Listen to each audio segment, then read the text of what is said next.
আসসালামু আলাইকুম বন্ধুরা, যারা ইউরোপের সেনজেনভুক্ত দেশ রোমানিয়ায় যেতে আগ্রহী তারা চাইলে এখনই ফাইল প্রসেস করতে পারেন। রোমানিয়ায় এই বছর প্রচুর সংখ্যক লোক নিবে। আপনারা যারা যেতে আগ্রহী এবং মোটামুটিভাবে 4-5 মাস সর্বনিম্ন দিতে পারেন এবং সর্বোচ্চ 5-6 মাস সময় ব্যয় করতে পারেন, তারা চাইলে যোগাযোগ করতে পারেন। বিভিন্ন ক্যাটাগরির কাজ রয়েছে কনস্ট্রাকশন সেক্টরের এবং ফ্যাক্টরির প্যাকেজিংয়ের জেনারেল লেবার হিসাবে। আপনারা চাইলে কিন্তু কাজ নিয়ে বাংলাদেশ থেকে ম্যান পাওয়ার করে যাইতে পারবেন।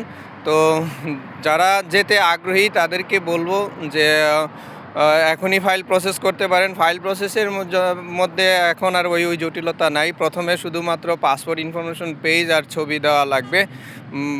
তারপর যেই অবস্থানটা হয়, এগুলোর একটা অনলাইন অ্যাপ্লিকেশন করা লাগে, যেটাকে আইজিআই ইনফরমেশন বা আইজিআই কপি বলা হয়।